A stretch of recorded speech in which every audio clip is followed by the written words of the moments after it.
আইপিএলের দল লখনৌ সুপার জায়ান্টের হয়ে ডাক পেলেন তাসকিন আহমেদ। সাবেক এক কোচের মাধ্যমে অফার পেয়েছেন টাইগার স্পিডস্টার। তার মতোই এবার সুযোগ পেতে পারেন নাহিদ রানা। সম্ভাবনা বলছে সানরাইজার্স হায়দ্রাবাদের কাছ থেকে অফার পাওয়ার যোগ্য তরুণ পেসার তিনি। এমনকি ফ্র্যাঞ্চাইজিটির কঠিন সমীকরণের সহজ সমাধান হতে পারেন নাহিদ রানা। বিপিএলে তাসকিনের দল পাবার মাধ্যম নাহিদ রানার সুযোগ পাওয়া নিয়ে বাকিটা থাকছে রিপোর্টে। যে আইপিএল এর ফ্র্যাঞ্চাইজি অবহেলা করেছিল বাংলাদেশের পেসারদের, তারাই এখন ফোন করে টাইগার ক্রিকেটারদের ডিরেক্ট সাইনিং এর মাধ্যমে দলে নিতে চাচ্ছে।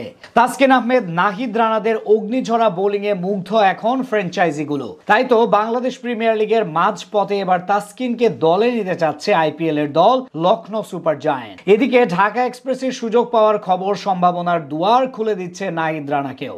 সম্ভাবনা বলছে টাইগার তরুণ স্পিডস্টারের প্রতিও এবার আগ্রহ প্রকাশ করতে পারে একটি ফ্র্যাঞ্চাইজি। বল হাতে টাইগার পেসারদের পারফরমেন্স গেল 3 থেকে 4 বছর ধরে প্রতিনিয়ত উন্নতির দিকে যাচ্ছে।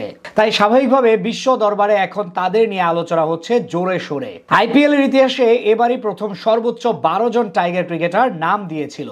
এমনকি সম্ভাবনা ছিল একাধিক ক্রিকেটারের দল পাওয়া, কিন্তু বরাবরের মতো এবারও অবহেলার শিকার হতে হয়েছে লাল সবুজের প্রতিনিধিদের। কোটি কোটি টাকা খরচ করে অন্য দেশের ব্যাটার ও বোলারদের নিজ নিজ দলে সাইন করালেও উদাসীন ছিল বাংলাদেশিদের ক্ষেত্রে। তবে নিলামে অনীহা প্রকাশ করলেও এবার ডিরেক্ট সাইনিং এ স্কোয়াডে নিতে চাচ্ছে বাংলাদেশি পেসারকে।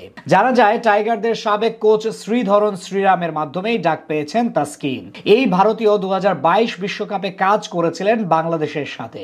এরপর 2023 বিশ্বকাপেও ছিলেন কোচিং প্যানেলে। তাই স্বাভাবিকভাবেই তিনি বেশ ভালো করে জানেন তাসকিনকে, আর সেখান থেকেই লখনৌ সুপার জায়ান্টসে খেলার সুযোগ করে দিচ্ছেন তিনি।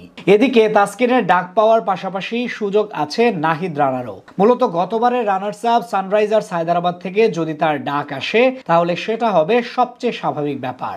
মূলত এই ফ্র্যাঞ্চাইজিটি 25 জন ক্রিকেটারের মধ্য থেকে এবার আইপিএল এর জন্য নিয়েছে মাত্র 20 জন। তাছাড়া তাদের বিদেশি কোটা পূরণের জন্য এখনো বাকি 1 জন। তবে সম্ভাবনার মূল বিষয় হলো হায়দ্রাবাদে ভারতীয় পেসার মোহাম্মদ শামি ও প্যাট কামিন্স বাদে আর তেমন কোনো ভরসাযোগ্য পেসার নেই। তাই সেখান থেকে নাহিদ রানার জন্য কল আসলে অবাক হওয়ার কিছুই থাকবে না। তাছাড়া চলতি বিপিএল এ তাসকিনের মতোই দুর্দান্ত ফর্মে আছেন নাহিদ রানা।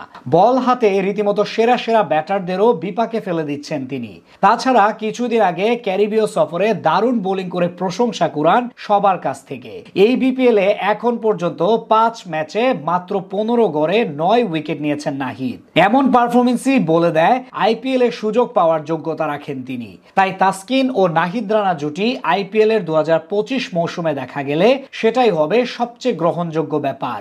এর আগে টানা 3 বার বিভিন্ন ফ্র্যাঞ্চাইজি থেকে অফার এসেছে তাসকিনের জন্য, কিন্তু প্রতিবারই বিসিবির অনাপত্তি পত্রের কারণে অনীহা প্রকাশ করতে বাধ্য হয়েছেন এই পেসার। তবে আশা করা যায় এবার আর না করবেন না তাসকিন।